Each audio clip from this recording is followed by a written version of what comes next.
When your old career gives you lemons, throw in some ice, mix in some vodka, and call it a podcast. From the Mac of All Trades studio in Fairport, and driven by Victor Chrysler Dodge Jeep Ram, it's Billified, the Bill Moran Podcast.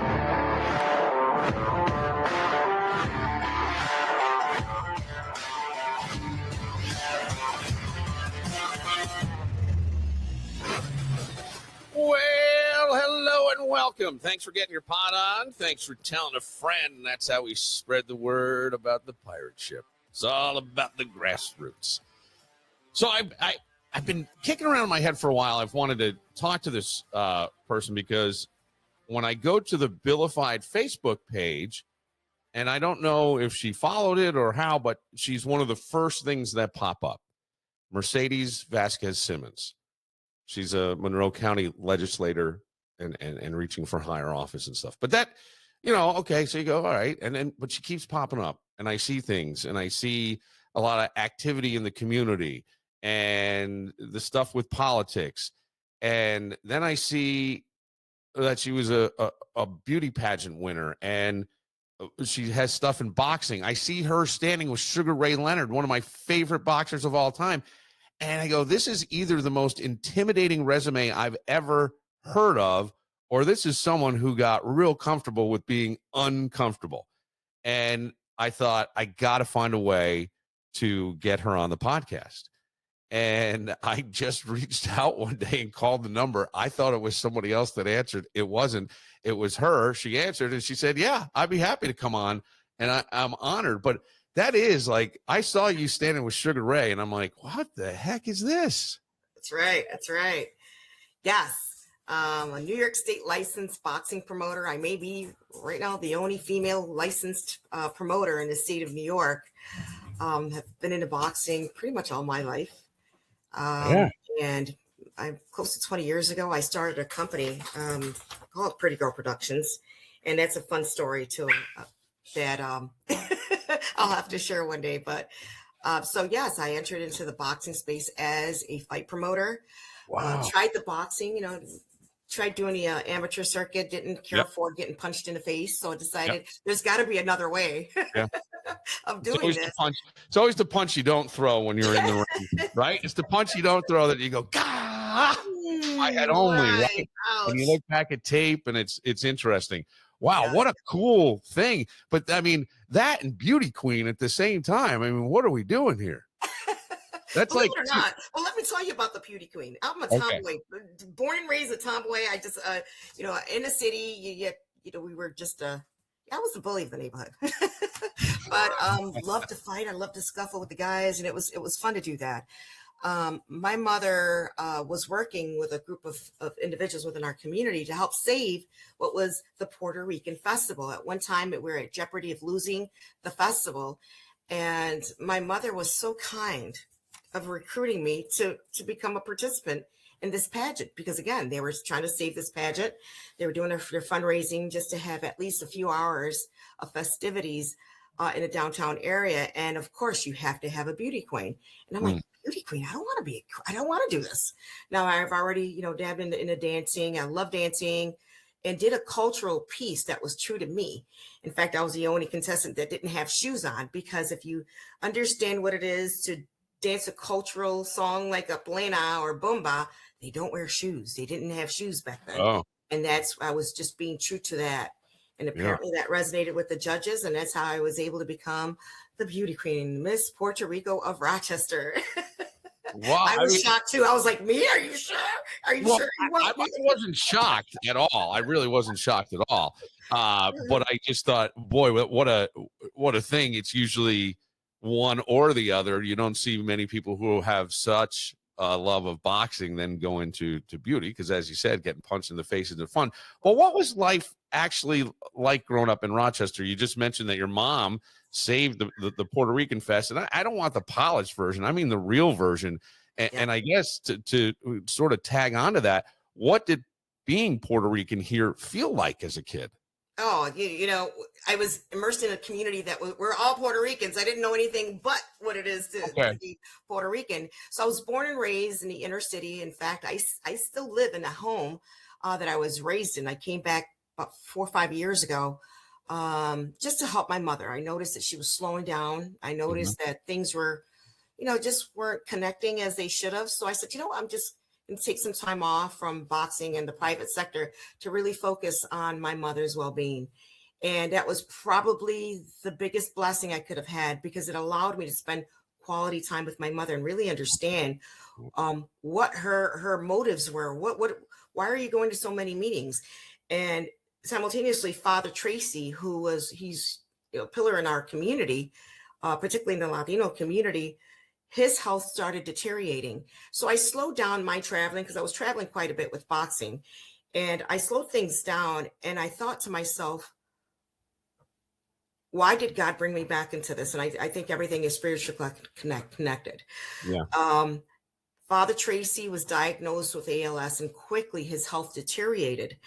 And, of course, with not being able to be as mobile as he wanted to, I was running him from one meeting to another. And I thought to myself, from sun up to sundown, he's in meetings impacting my community. And here he is. He's a Irish German priest. What was his investment? Why did he care so much about our community? And as I started meeting with individuals and attending some of his meetings, it became very clear we didn't have a seat at the table. And although we are as a I guess race, getting into spaces that at one time we weren't allowed, we still miss that voice. So Father Tracy, and just being able to shadow him and then shadow my mother, I would deem them both as Batman and Robin. When anything was happening in our community, they were front and center and bringing awareness to that community. Sadly, Father Tracy passed away, and then several years later, my mom did too. But that opportunity to be with them, right, to be in their space, to understand their why, really resonated with me. Now, again, born and raised in Rochester, my mother was a civil rights activist, and just by nature, because I was her only daughter, I was always with her. I was. In fact, most people think that I was the only child, and my mother had several other children. But my mother just, I was always with her. She was my best friend. And understanding her why became part of my why. It was part of my DNA growing up, just seeing what she was involved with. Now, I wanted to be a normal kid. I wanted to be outside playing kickball and playing baby dolls with the neighbors. But that wasn't for me. That wasn't my path. My path was to be more of a public servant, understanding the little grain that everyone puts has the impact on a community. Shortly after, my mother was quite an extraordinary woman. You either loved her or you hate her. There was nothing in between. My mother called it the way she saw it, but she earned the respect of many in our community. She was able to mobilize our Latino community when it was time to take action. Again, civil rights activist. She fought for the right to vote. Many Puerto Ricans, when they migrated to Rochester, and Latinos, of course, they're American citizens because, right, the relationship Puerto Rico has with the United States, you're able to vote. But they also saw us as cheap labor. They're cheap labor. They can come. They work the Kodaks, the Xerox, the Bosch and Loms, all manufacturing, right? Because in the late 60s, early 70s is when we had this boom here in Rochester. But what was missing was our ability to vote. Now, the ability was there. However, there was a barrier, which was illiteracy. Now, understand that requirement was of all, African Americans, Latinos. However, those are the two major sectors that were greatly impacted. So my mother worked with the likes of Minister Florence, John Lewis, and to remove that barrier. So shortly after, Puerto Ricans were able to vote again because of their citizenship. They were able to vote. And that's really what changed things for the Latino community and the African American community. I will tell you that the relationship between the Puerto Rican community and African Americans solidified during the civil rights movement. And that's really what makes us a strong unit. We just have to remember that and continue to focus on issues that impact us in our inner city. Wow. It really sounds like your mom had maybe the largest impact on your life. On Absolutely. You are today. Yeah. Yeah. The 2020 election. Listen, I'm a fight promoter. I can tell you anything that goes inside and outside the ring. But the 2020 election was a defining moment in her life and my life. Again, my mother fought for the right to vote. My mother knows the ins and out of voting. She worked as an inspector. She worked as a translator. She worked in many aspects. So she knows the ED, the LD, any of those numbers that come with where you're a representation. She knew it because this is what she fought for. The 2020 election, of course, being a presidential election, my mother, and it was right in the midst of COVID. So our poll site was changed last minute. It was just so many things that were happening. And my mother said, look, this is voter suppression. When they start making these changes, we now need to get back to grassroots and get our community mobilized so that we can go out to vote. We rented 3 vans. It was just very, let's transactional. Let's do this. And we were able to get the community out to vote. Our poll site was maybe a mile down, but it was very busy, intersections where we knew the elderly weren't going to walk through that. So we made it a point of getting our vans, getting a plan, and getting the folks out to vote. Now, as folks are going into the polls, they're like, well, the ballot looked a little different. Now, understand that the ballot has since changed because now everything's electronic. Yeah. And, I would hear that. I'm like, but what does that mean? Well, we don't know if we saw their specific candidate on the ballot. And I thought it was problematic. Now, my mother voted only on election day at 1:00, because that would give her a gauge as to, who's leading the pack, how many voters are out, and what action she needed to take to mobilize the community. My mother was very strategic about everything she did. And she knew that there was a problem. So she walked in, and the first thing she was encountered with was a woman that didn't understand her English. Now, my mother spoke English, but she spoke English with a Spanish accent. Most people, if you took the time, you could understand what she says. Sure. She's been here 56 years. I think you should be able to, but she met some resistance early on, and my mother just, she observed it. She took this on. Okay, this is interesting. Now, again, this is during COVID. They're allowing 3 or 4 people at a time at the poll sites. And we were waiting for her in the van. And she says, well, she calls me and says, there's a problem. This ballot isn't the correct ballot. It's the wrong information on it. Now, I had the right LD, which is the legislative district, but I think the ED, there was something that wasn't right. And my mom's like, get the Board of Elections online. They don't want to call for them. So right off the bat, there's issues. I don't know if it was lack of training, but they just refused to help my mother call the Board of Elections and fix it. My mother knows what her ballot should look like. It became just a scene of just pure chaos when it shouldn't have been this. And my mother says, I've been in this situation before where my right to vote has been compromised, and I'm not going to allow it, and I'm not going to tolerate it. By this point, my mother's like in her 80s. And she's a woman that will say what's on her mind. She's always been that woman, but now she doesn't care who's in the scene. She's going to tell you how she feels. And she says, stop trying to steal my vote. So she threw the ballot back. Give me the right one. Needless to say, this ended with my mother putting the ballot after talking to her attorney. The attorney said, put the name of your candidate on the ballot. My mother literally took the paper and filled the entire thing. Literally, it went from one side to another with her candidates. Well, when you do that, it creates these little false positive things. She doesn't know how to read multiple things. So when she went to put the ballot in the voter machine, it rejected. It kept coming back. And the more each time, she did it 3 times, each time I can feel the anger. I can see the anger. She's putting it in, putting it out. And when it was accepted, she saw the word null. And to her, that was the kiss of death. She was like, absolutely not. How dare they nullify my vote? How dare they do that? And I remember seeing her just broken by that. And she says, I want you to call the Board of Elections. I want you to call call the AG's office. I don't know who you need to call. Get them here, and we're going to shut this place down until they can figure this out. Media came. It was quite a to-do, and she did file a lawsuit against the Board of Elections. But it was that fire, and it was that look of pain. My mother said, look, this is what I felt back in the 60s. And here it is, 2020 election, a very important election. Why is this happening? So that fire just really resonated. I think I put something on Facebook about it, just being mindful of what your ballot looks like. And in my inbox came some gentleman. He was like, take that stuff down. It's not true. Your candidate would have never won. And I'm like, well, a couple things. A, who are you? And how would you know who I was voting for? Everyone has a right to their experience. How dare you tell me? And it turns out he was the candidate. He was an elected official from this district.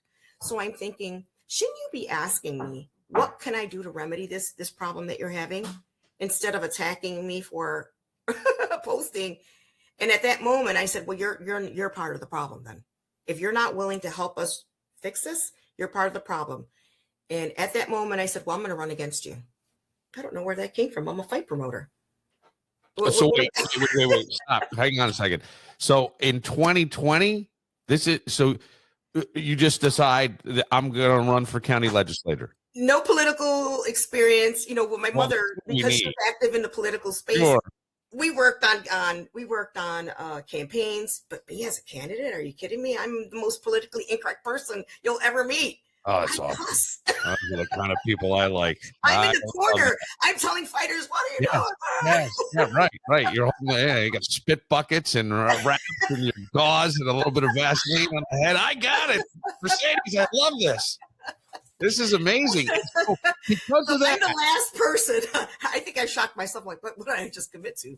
But it was the fire again, just to see my mother's just her disappointment, her hurt, her pain, really burned a fire in me to say, why am I? My mother I could hear her say that. I'd come to her with, of course, asking for advice on things, but I'd present her problems that I've been having. And my mother would just look at me. She goes, well, are you going to sit on the sidelines, or are you going to do something about it? And that, I don't want to sit on the sidelines. I refuse to sit on the sidelines. It's time for me to start taking action.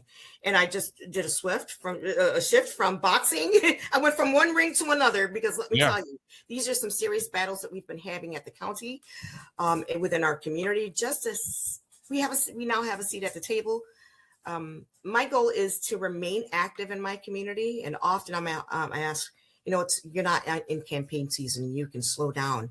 No, when you're campaigning, you make commitments. When you're done with it, when you're done with campaigning and you've secured that seat, that's when you actually start working. You have to fulfill the commitments that you made. Right. So right.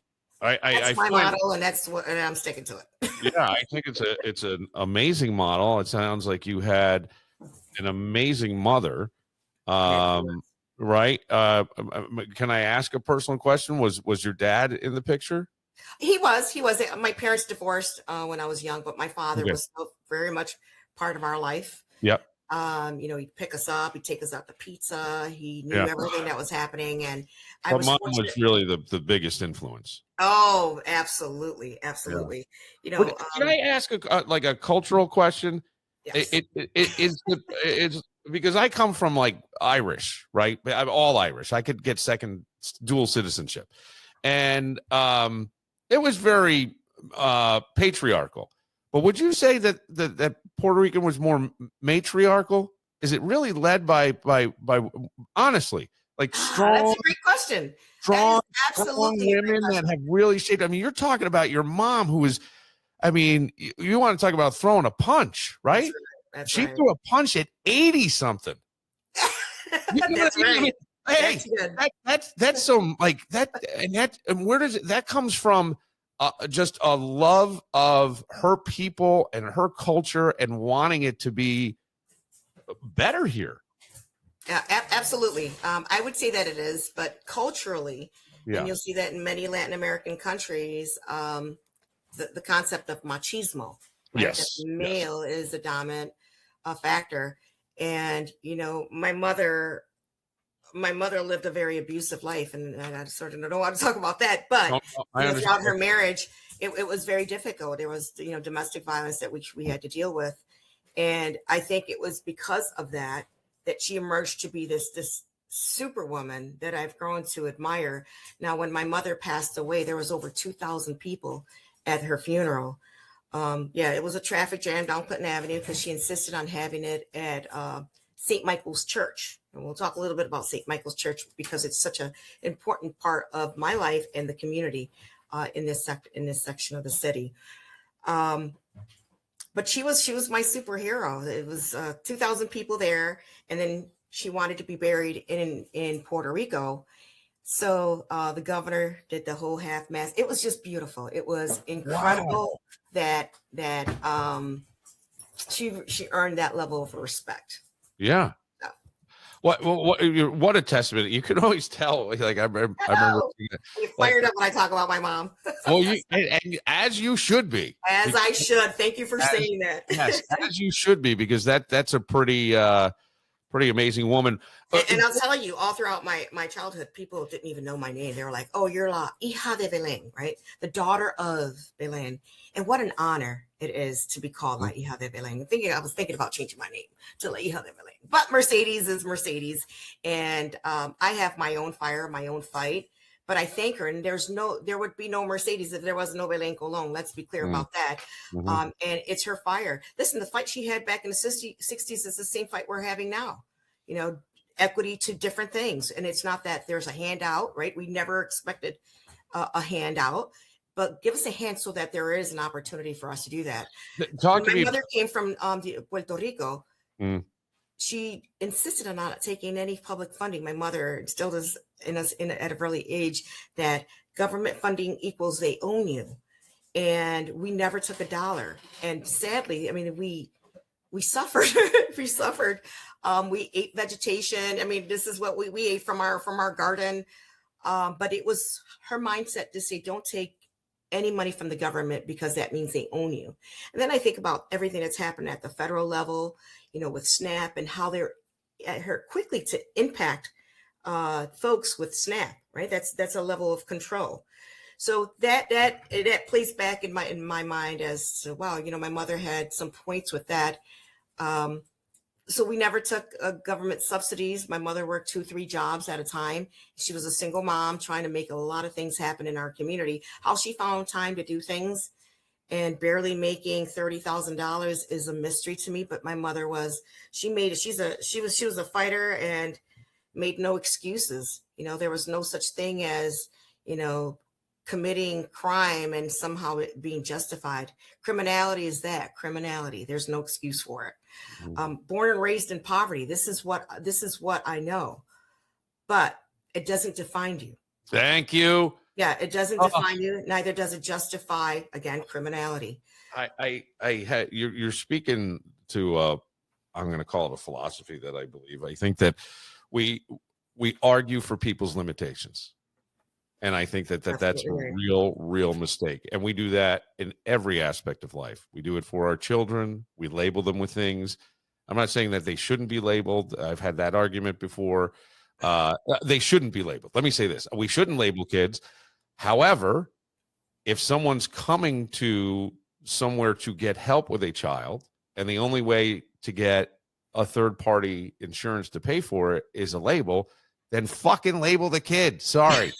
You understand what I'm saying? It doesn't mean that it's going to whatever treatment plan, but let's help people in life live a richer life. And I loved what you said about poverty. It doesn't define who I am. It's just a circumstance that I'm in, right? Sure. Yeah. Right. And I'm also a strong believer that, you know, quality of life shouldn't be limited to the zip code. But we live in certain areas of our city where it's allowed. Look down Lyle Avenue, look down Clinton Avenue. Some of the things that we see in these neighborhoods, it will not be tolerated on Park Avenue. Why is that? We have limited police presence in this area. And I don't care what anyone says. We need police. We need police to be in our communities, to be completely part of our communities. I welcome them. In fact, I opened up a youth center. I think we're closing in on our 4th year here. Within the heart of the city. When I grew up, there was a center called the Puerto Rican Youth Development and Resource Center. And it was just had a resource center for youth and family, but it was a place where we could just be young people. And if we had any issues, that there was someone there just to help us. You know, due to politics that happens in our community, they shut that down 15, 20 years ago, and it was a void in our community. Now we wonder why young people are the way they are. They don't have an outlet. They don't have anyone to say, we've got you. So I wanted to recreate what was Puerto Rican Youth Development Resource Center. I actually secured that name maybe 3 years ago, but we called it the Latino Youth Development Resource Center. And it's everyone. It's everyone within that district, 1460521, and anyone who wants to be part of a youth programming. We go over conflict resolution, problem solving, job readiness. We have sports programming, and it's all completely free. Now, we've tried securing government funding. In fact, we were promised money. Listen, when I get in a higher office, one of my priorities is to make sure some of these nonprofits, A, are legitimate, and B, that they're truly getting the funding. Now, we received the big checks, right? It was cool to model the checks.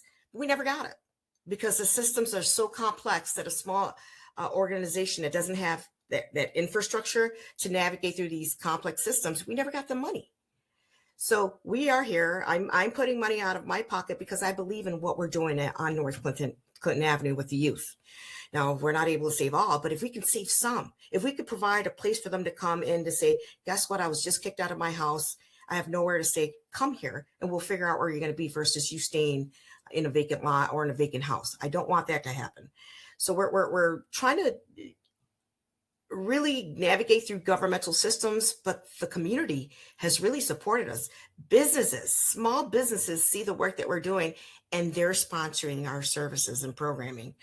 We offer year-round soccer programming, basketball, and we're trying to add more sports and collaborate with different teams, local teams, so that our kids are not limited based on, again, their zip code. We want them to have access to everything. And if I can provide that to them with my limited income, I'm going to do it. My mother did it at $30,000. I can do it. I can do it too. So it's a lot of work that needs to be done. Things though, aren't there grants and things that would become available? Do you have grants? Do you have grant We've been able to take like advantage of some of the smaller grants, but because we don't have, one of the criteria is for nonprofits is you have to have a full-time employee. Well, I'm a volunteer because we don't have the money yet to hire someone on to run this. So every day we're there in the community, and I'm thankful for the volunteers who've stepped up to say we want to help out too. Now, one of our biggest initiatives right now is addressing absentee. At the high school level, RCSD is at a 70% absentee. Listen, if that doesn't scare you to a point where you're like, what is going on? Stop everything. I don't know what is, but yet I don't see the alarms. I don't see the, hey, community, we need to do something about it. So we're allowing this chronic problem to continue, and it's only going to get worse. Now, we've had the issue of the absentee prior to COVID. COVID just amplified it, and now it's just something that sadly is accepted. Now, I applaud the new superintendent. I think he had his work cut out when he came on, but that's his focus right now, is addressing absentee. But again, we're at 70% at a high school level. That scares me because they're not in the seats. If they're not actually in these classrooms, where are they? They're definitely not learning, and odds are they're probably getting into things that they shouldn't be. So I'm terrified by it. That's our priority. We're getting into communities. We're canvassing areas that most don't even want to travel through. Guess what? There's children that are living in these communities, and they have a right to education. Everybody has a right to education, and I hear what you're saying. It's very hard, and I have my 16-year-old son who lives with me. I am not in those zip codes. And I have sometimes some real battles to get them to school. Tough years, isn't it? Yeah. And it's like, I've got Ubers or whatever. I mean, but it's a little different. I understand. However, it is a human problem. And when a parent is trying to get food on the table and doing these other things, you got so much bandwidth. And if there's a way for us to recognize that and help kids. And the other thing, Mercedes, is maybe, and forgive my French, maybe our public school system's a bit fucked up and we got to find a different way.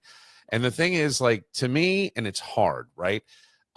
Schools are a system and they have to be. There's standards. We've got to, there's things. Being a teacher is, from personal observation over the past few years, being in some schools, is hard. coming from non-education, I'm 30 years on the radio and stuff, and then sort of making this switch and dovetailing into podcasting and things, and needing some health insurance. So you go to a school where you'll sub or you'll do whatever. You see how hard it is, but it's very easy to come in and meet a kid where a kid's at on an individual level for me. But I don't have standards. I'm not the one who's trying to get them. Do you understand what I'm saying? No, so, I agree with that. I agree with what you're saying. With the school, why can't we design this to meet the kids where the kids are at? These kids may not look. There's all kinds of things. They may not be neurodivergent, whatever, but they're capable, and we can find things for them that will reach them, whatever that is, wherever their interest is. How do we do more of that and less of the other? And then it becomes a battle because, the teacher's got pressure. And so the kid's not there and there's this and that. And then the kids, and believe me, being a class clown, right. But it's hard when there's disruption. Now take it to frustration. My dad was he went to St. John Fisher, which is where I ended up going as well. But I didn't grow up around here, and he was a major in philosophy. He got a master's and a doctorate in philosophy, and he taught 6th grade English in the city of Poughkeepsie. Wow! For 35 years, and he would always say to me, "You don't know how someone's day began," and what he meant was, and I would assume that some of this stuff happens in the city of Rochester as well, that in the middle of the night, somebody's door got kicked in and someone in the home was dragged out for drugs or whatever things are going on, and the frustrations and and when think about it, when we're angry about something, it's usually, and it's much bigger than the issue at hand. It's usually a lot of built up shit over the years. When you have no outlet, and you have nobody helping you, and you're looked upon as forgive me, but the scum of society or the whatever or this, we're not helping. And yet we sit there and we go, well, I don't understand. I don't get it. Well, come on, man. It's human beings that need just a little guidance. That's all people need, is a little guidance. Yes. And youth look for that, right? They need structure. They want structure. Yes. 100%. That's why boxing is so freaking wonderful for kids. I think it's amazing for kids. I think so too. Everyone says, how do you enter into the boxing? It's such a violent sport. Actually, it's a very disciplined sport. It's a super disciplined sport. Hang in the bar and have somebody throw medicine balls at your stomach. You know what I mean? Or have them hit. I did. First in phase. It's okay. Right. But it's okay because it's really, honestly, it's a beautiful sport because it's about scoring points. That's right. It's not all about the knockout. It's not all about this stuff. It's about scoring points. And yes, there's some things there, but the discipline of it is wonderful. And I think that kind of, and it doesn't have to be that. It could be something else. But I find so many parallels to life. I see you stepping into a different ring, throwing different types of punches. That's right. yourself, doing all these things. It's amazing. It's really interesting. We really have to try it. And I think that if you see things, and again, I think back to what my mother said, if you sit in the sidelines, you're part of the problem. You have to get in there and try to figure things out. Now, I don't know if I mentioned this. My mother was an educator. She worked at number 8 school. She retired after 35 years of service, and she would have stayed. She started having health issues, and that's slowed her down. And, she decided, well, let me just retire. But she was still very much vested in the education of our kids. In fact, she had this little challenge in our community. For each A, she'd grant $5. My mother was barely making minimum wage. And every year, every semester, you see a line out of our house with everyone collecting their 5, 10, 15, 20. And my mother celebrated that. She goes, I don't care if we don't have any money after this. The mere fact that our community now sees, our kids are being rewarded for it. So I applaud my mother for doing those small initiatives that made such a big impact, because when my mother passed away, I would get those calls. When your mother did this and that, and I had no idea. My mother still had so many connections from, my childhood, where people are off to college. They're in California, they're in Harvard, and they were saying, your mom wrote letters of inspiration. just telling us that we can still do it. And just to think, my mother was always busy. How did she find time to do all this stuff? But she found time. My mother said, when you want to do something, you will find the time to do it. That led me into getting into education too. I worked as a substitute teacher, and I wanted to sort of kind of do it as a tribute to her at Don Samuel at Roberto Clemente number 8 school. I ended up at Franklin, and I'm like, oh, Franklin, huh? Franklin it is. And Franklin, my goodness, Franklin has such great things. Again, you hear Franklin. In fact, we have barriers. If you ever drive down Norton Street and Hudson, it's quite a sight. And one of the things I want to address with the city of Rochester, we've got to remove those boulders. Have you driven by that?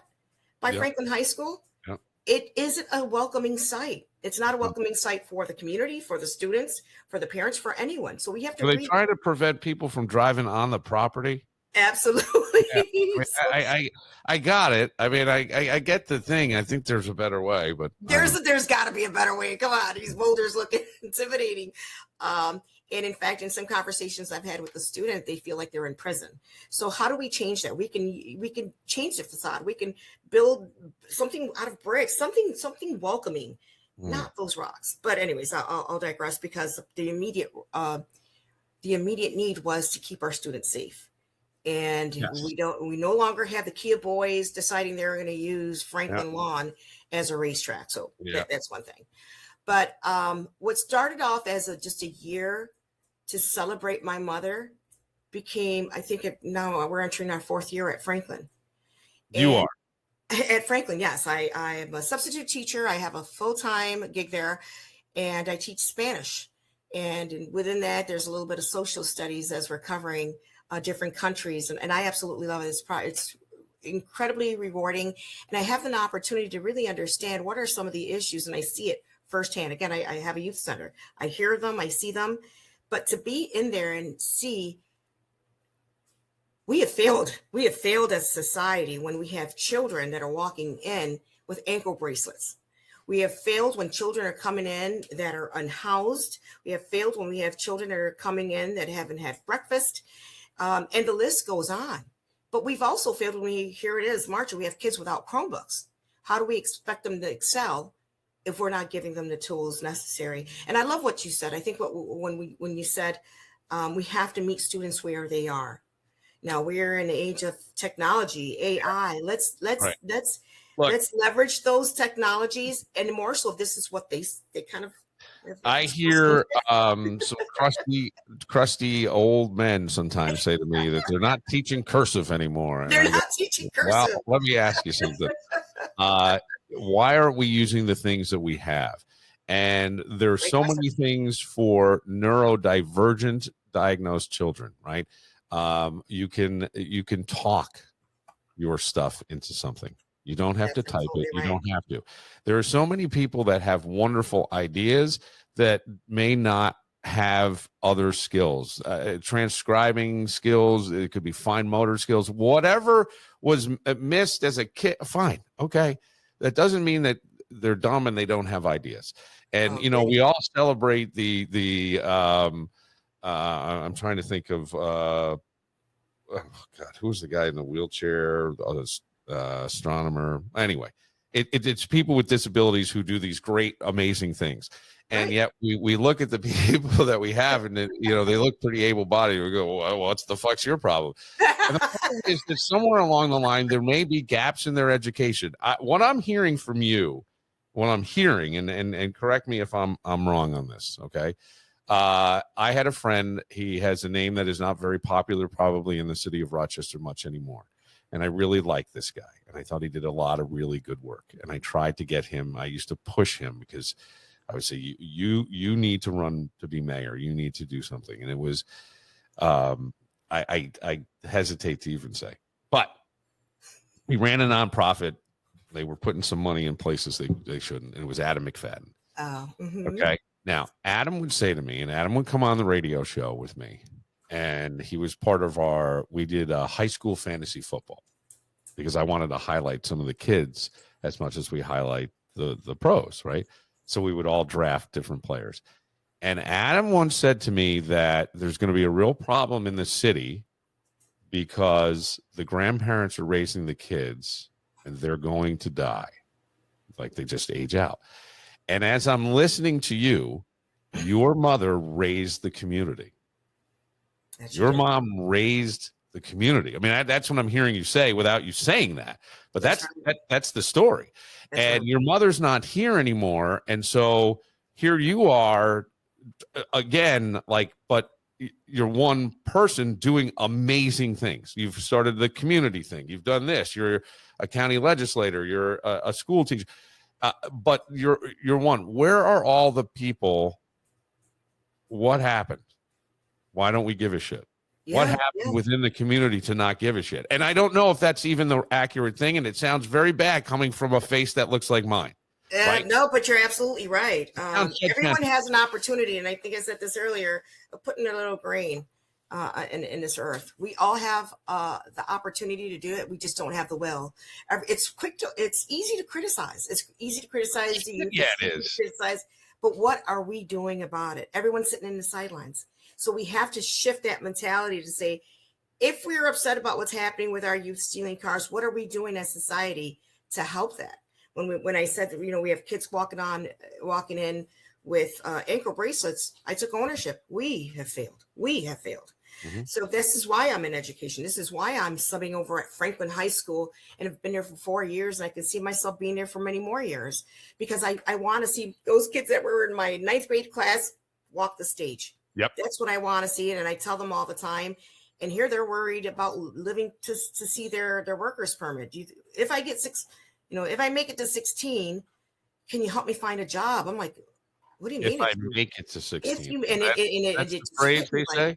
It was 9th grade. And they were asking me that. I'm like, what do you mean? No, not only are you going to make it till 15, you're going to make it to 25 and 35. And you and I will laugh about this when you're taking care of me because you're the generation that takes care of me as it is. But it was a moment that I said, how horrific that they can't see a future. There's no hope. So my job is to just sprinkle hope all throughout this community. And I know it sounds cliche, but this is what's lacking in our community. They've lost hope. Adults have lost hope in this generation. They've lost hope in themselves and being able to uplift. And everyone has the ability of doing this. I'll share a story. There was a woman that lived down the street from the house I'm living in, which is my mother's house.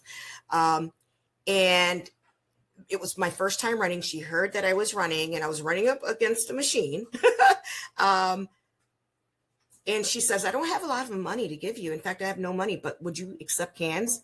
I cried because I see her collecting cans every single day. And you're willing to donate your cans to my campaign. You believe in me that much. And I said, I can't fail this community. I just can't. Everyone, if you look at our community, we're worse off than we were 10 years ago, 20 years ago, when there's millions being poured into these communities. So we've got to put a hold and say, where's this money going? Oh, and can we say accountability? We just continue to pour money into this problem, and there's no metrics. There's no what are we measuring?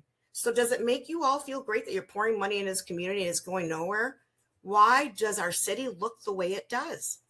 So those are problems that I can't accept it. And I'm sure most of the things I've said today is problematic to my party, but I am Mercedes Party. I am the People's Party. I am who I am because I see what's happening in our community and I have to roll up my sleeves.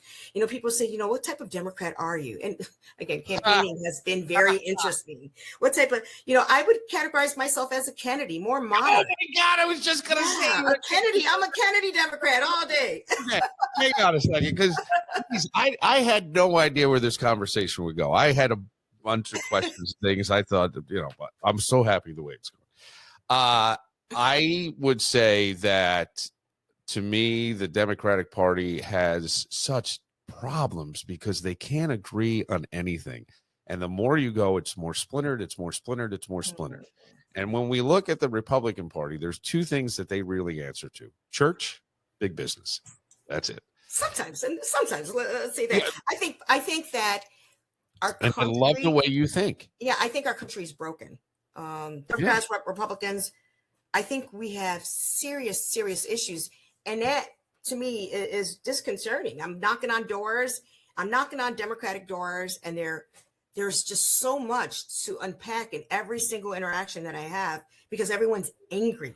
Mm-hmm. But what are you doing with that anger? Why are you so angry? And what can you do to change it? Mm-hmm. You know, they're like, well, we don't have police. We don't have resources. Look at all this. I said, but what are we doing about it? They depend on elected officials to resolve it when they have their own agenda too. Sorry, I'm going to say that. We have sitting elected officials that are taking money from utilities. Well, of course, they're not going to advocate for a reduction in utility costs.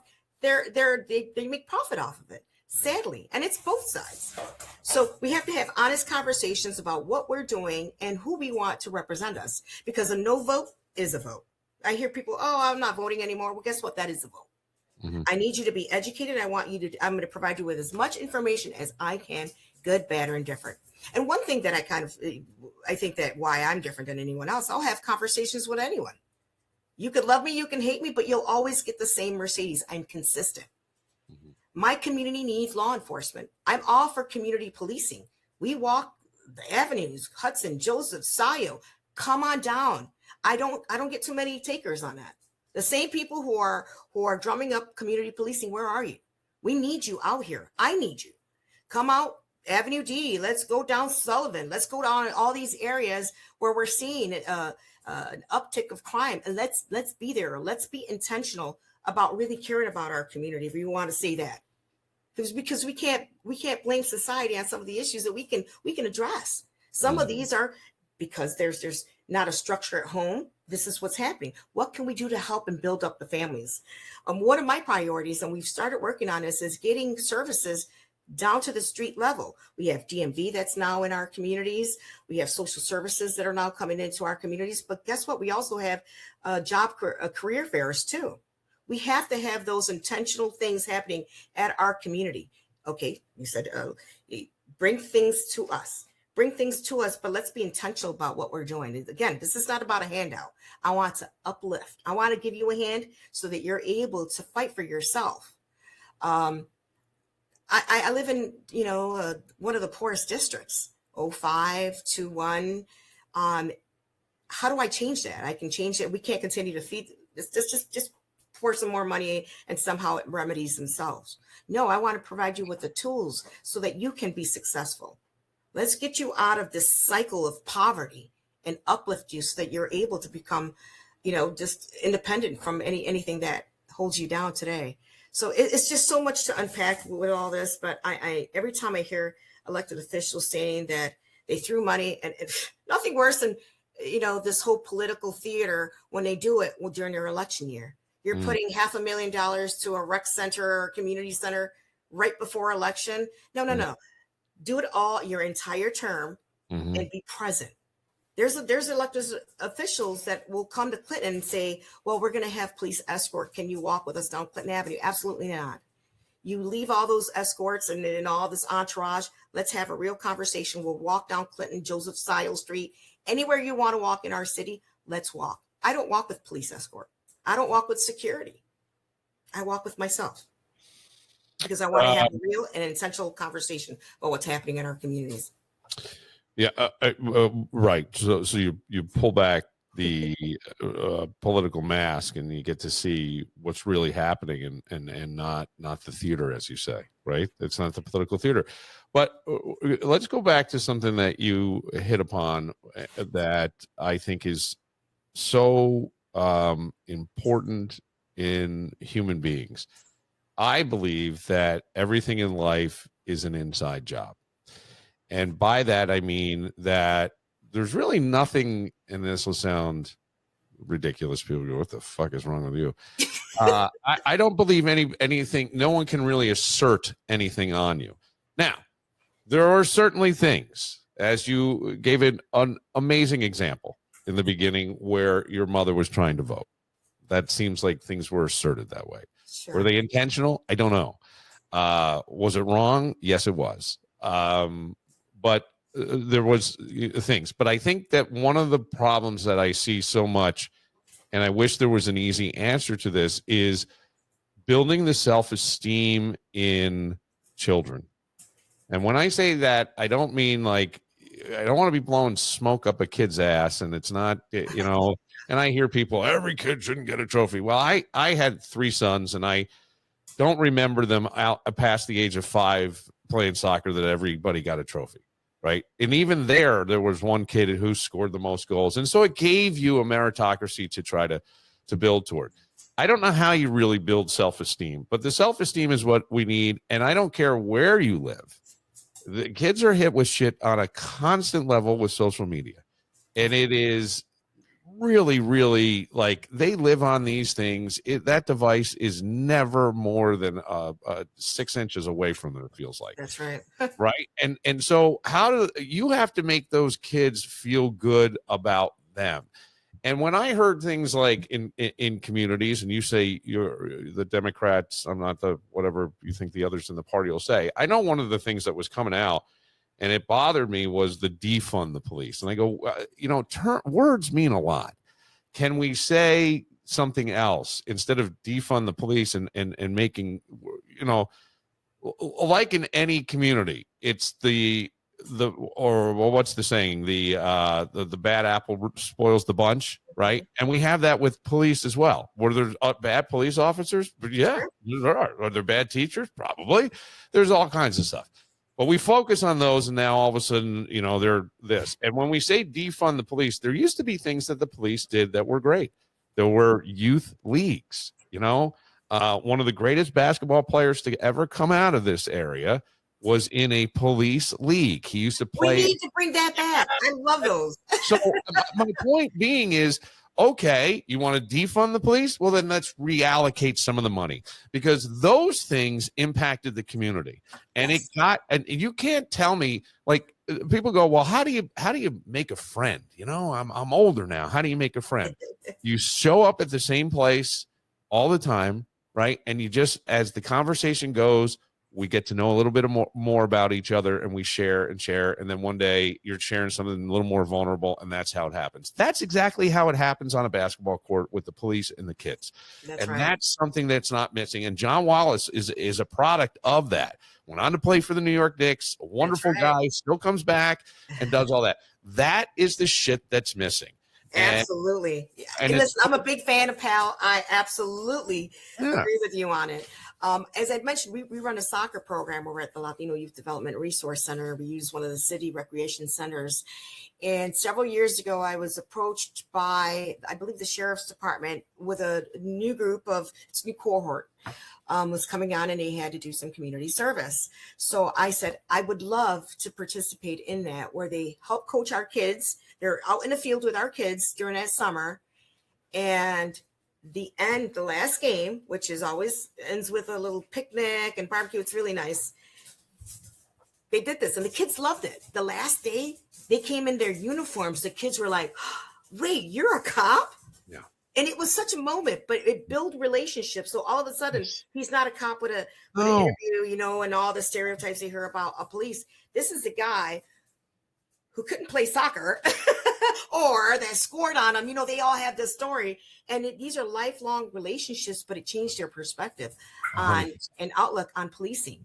We need to do more of that. I agree. Listen, I want a Pal. I want a Pal right on Clinton Avenue. If we can make this happen, we're gonna have to work with the police to make it happen, because you're right. That's what's lacking. 4 shootings since December that impacted a police officer. That alarms me. That alarms me at different levels. But there's shootings in the city every single day. But when it comes to law enforcement, there's no longer respect for the police, and that to me is terrifying. When I saw the video and replayed several times, and I thought to myself, look at how people reacted. Some ran, but there was a gentleman that actually walked towards the guy that was shooting, and I thought to myself, this is society. We're going to watch it, and we're not going to do anything about it. Yeah. Again, another police shooting. Listen, I don't want any shootings. In my community, we hear the gunshots on a daily, and it's normalized. So we're having conversations with our children to say, here's how to resolve conflict. You don't have to go towards a gun. You don't have to. And we did a survey. I'll have to invite you over to my center on North Clinton. I would actually, I want to talk to you about that off air. Not anything about volunteering and doing things. Oh, what do you mean? I've already put you down as a volunteer, so you can't back out of this. I think I might like it. But I did a survey. The survey was how accessible, or it's the way it was worded is, do you have access or can you find a gun? And out of 20 kids that we surveyed, 20 said that they can find it. They either have access to a gun and they can find a gun, either at a bodega or at a trap house or wherever. And I thought to myself, they all have access to a gun. How do we remove that? How do we become a society where our children know how to get access to a gun, because they're relatively available in certain communities? And we have to really make a deep dive on why that is. Why is it that these communities, again, they tolerate the level of tolerance that is allowed in these communities? And it's not the people. The people want safe communities. You know, the safest time we've ever had in this community is when they locked North Clinton down because of a shooting. A 3-year-old was shot, and they shot us down. This is the first time, I want to say, since I was a teenager, that I saw families walking their dogs. I've seen people jogging. I saw people doing extra and becoming part of it. But it literally took the command center being right on North Clinton Avenue and no traffic going up and down Clinton Avenue. Why does it have to be this way? Why do we have to be so extreme to a point where the only time we see this is during a shooting? We don't want shootings at all. Let's be clear. Born and raised in this community, I don't want the violence. I think if you've shot someone, you should do your time. We have to look at some of the laws that impact us today. Bail reform was created for a reason. We have to go back and modify it. I'm not saying do away with it. We have to modify it. Yeah, I thought bail reform was more of, and this is a very simplistic thing, but I stole a pack of gum. And so instead of locking me up so I can't pay my bills and get to work and do this, let's take it for what it is. Sure. And you're right. It certainly does need to be probably reformed. I don't know how these things. The reform needs a reform. Yeah, it goes. The problem is we take the shit too far, and I don't understand how that happens. I know we're coming up on an hour. I don't want to eat up your day, but I want to ask this question, and just going back, because you talked about money coming into the community and where does it go, and that's to hear someone of your level of political involvement, community involvement, to say that is eye-opening. Now, I'm going to bring something up that was a screaming point for many around the country, and that would be Minnesota and the thing.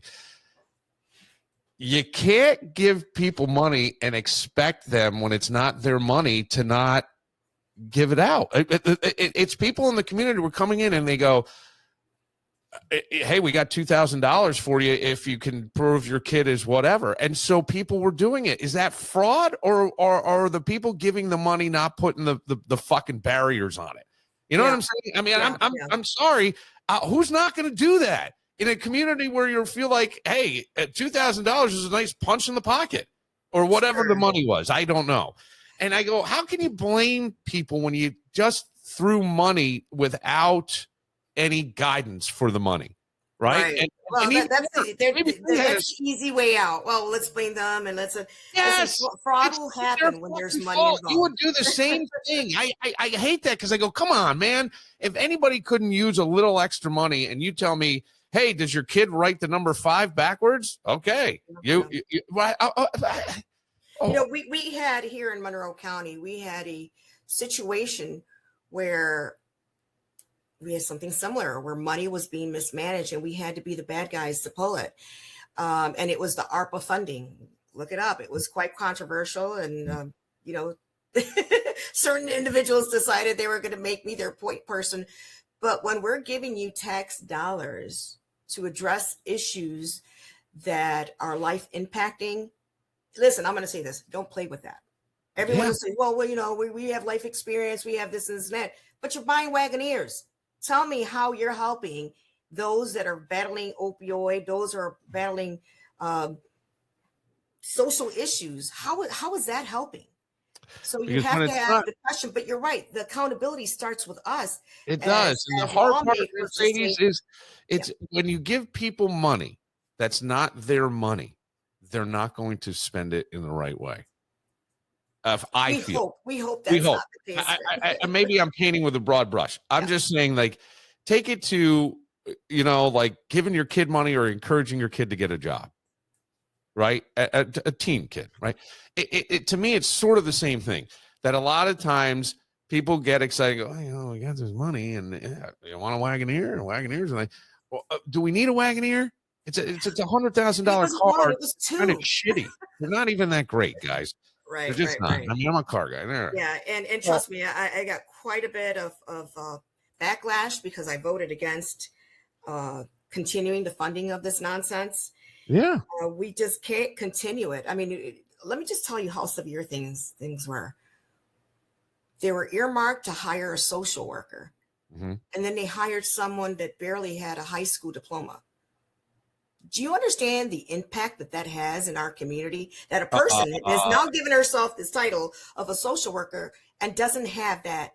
It just, to me, you are now the enemy of this community because now you are advising folks that really need someone that's licensed. Right. A licensed, yes. Right. Social 100%. worker is a serious job that requires It's education a very and serious training. job. Yes. And how dare you do that to our community to pretend to be something that you're not and call it help. I don't need that help. We need to be intentional about every dollar, and every dollar should be accounted for. I want to see those monthly reporting to say this is what the dollars have been spent on. I teach young people every day about accountability. I expect it from adults. So those are conversations. And again, there's people out in this community that are not happy because guess what? We cut that gravy train. It's not going to happen. Not on my watch. So call it what it is. You're always going to get this authenticity. Now, am I right about everything? Probably not. Most likely not. But at least I'm honest to have the conversation to say, you know what, I was wrong about this. But with ARPA, I'm absolutely not wrong about it. And I stand firm in my vote against continuing to fund this nonsense.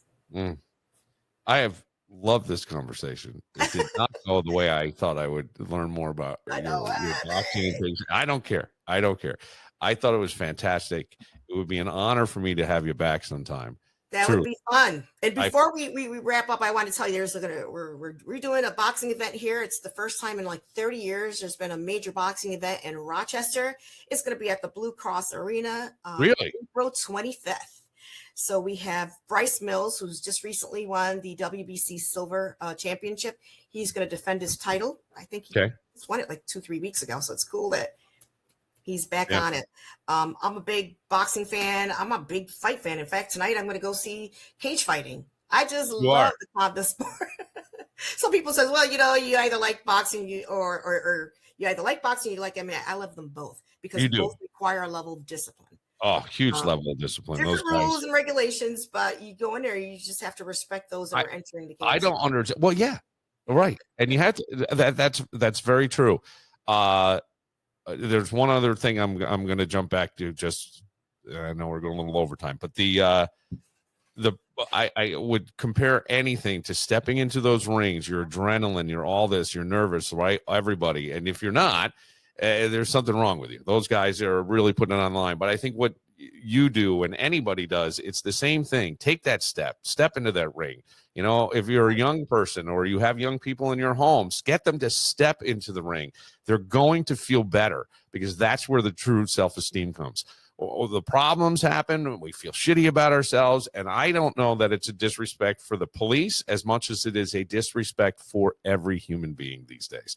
And by that, I mean, if you don't have a little bit of something in here, you don't give a shit about anything out there. Is kind of my point. And when you're right. We see more shootings of police officers. We could say, boy, there's a real disrespect for police. Well, there's also teachers getting punched and we're not hearing about it. We're also, there's also parents that are getting whatever. There's something where there is this hopelessness. And when there's that, the scariest thing is a person who has nothing to lose. Yes. And when these kids feel like they have nothing to lose and they're telling you, if I make it to 16, that's a really scary telling thing. That to me is the bigger concern here. And we need those community centers to show these kids you matter. That's right. And you got to figure out inside here, you matter, and build something in here. Don't listen to all this noise and shit out here. You matter, right? Right. And I think that's where we're seeing. I don't know that it's a disrespect for the police. I think it's a disrespect for themselves, and they have nothing to lose. Yeah, yeah. And that's Sadly, you're absolutely right. You know, and I think we as society, we owe it to this generation to just give back.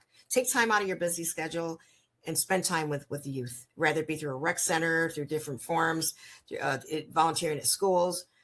We need community back. I was just at a church, and we're talking a little bit about absentee, just bringing awareness. Listen, I anywhere that would take me to speak, I will talk about this because this is a chronic issue when it comes to absentee, and everyone has the ability of changing the life of, even if it's your neighbor, they're not going to school, knock on a door and say, what do you need to get to school? Often you'll find maybe they just don't have clean clothes. They don't have supplies. They don't have whatever it is. Help them. If you have the ability, the means, and again, it's the will, because you don't have to have money to help help your neighbor. Just help someone, particularly the youth, because they're crying for attention. But exactly. Criminality isn't it. We can't make excuses to say, oh, it's because of that. No, we have to give them direction. Let's give them direction. Let's give them the path to success. And that's something that I'm hoping that we can continue doing in our community, because it's starting to pick up. People are starting to say, yes, what can I do to help young people? And rather it be, we're going to take our kids to the museum, somewhere different, take them out of their everyday rut that they see in their mind. This is the life that they're living. Show them that there is more. There's more. There's more. Yeah. Right. I took our kids to the museum out in the country, and I forgot it was the county. Oh my word. I thought these kids were going to hate it. They didn't want to leave. And they said, Miss, can I tell you something? Something that we don't hear is the sirens. And I thought, wow, how profound. And they didn't want to leave. And they were rolling down the little hills that they were in costumes. And for a full day, they were able to experience something different outside of North Clinton, Joseph, and Hudson. They were able to do something different. And man, what a rewarding experience that was for everyone that volunteered. And there were organizations and small companies that helped make that a reality. Because there was a bus, there's cost of bus, there's cost to feed these kids. Yeah, nothing runs on air. It was like, I said, hey, I want to take the kids. And people are like, here's $50, here's $100. And it was a community that came together to provide them that experience. And every year they look forward to going out there. They call it the country. We want to go to the real country. Okay, let's do that. Yeah, so you're absolutely right. Give them something to live for. You're a beautiful soul. If anyone's ever, you really are. You're doing amazing work, and I love the boxing. I didn't know about the boxing on Blue Cross Arena this April. I think that's really, really great. That's going to be get it back. And that's another thing, yeah. And boy, I'd love to talk to you again. And I really appreciate it. And please tell people how they find you and how they can also vote for you. I know you're running for a state assembly. You're going for a higher office than the county legislator, where you're doing impactful work. Yes. So I have two websites. The one that I think I'm really pushing right now is Mercedes 2026. And that's my website for my current goals, which is to become a New York State Assembly person representing this district, the 137th district. Again, my goal is to have a seat at the table so that our community has a fighting chance. We sort of kind of bow down to anything that's happening in downstate. Well, I don't care what's happening in downstate. We need to fight, and we have to have a voice and have the courage to represent our district. And I know that I have it. Listen, I'll come swinging. Right. Yeah, you do. Absolutely, you do. Well, this has been a real pleasure for me. I really, really, really enjoyed the conversation. God, you are one human being. I didn't know. You kept popping up in my Facebook page. I go, man, this chick's cool, man. Who is she standing with? Thank you. What the heck? Wait, she won a beautiful. What the heck is going on here? I don't know. I want to find out more, and I'm glad I did. I really appreciate it. I am, and I will say, please go learn more about what Mercedes is doing, and Her dad built that car, by the way. That's right. I'm kidding. The car is named after the man's daughter. Everyone says it. Listen, the biggest joke is, what's your brother's name? Toyota? No, the car was named after. And the car was named after the man's daughter. Come That's on, right. It's Porsche, same thing. Come on. All right, we got those beauty queen daughters. I'm Bill Moran. You got it. I'm Bill Moran. We'll see you next time. Somewhere in Nevada, cold outside, she was shivering in the dark. Wild bird her ride. Okay, I hope that wasn't. Oh, where'd you go?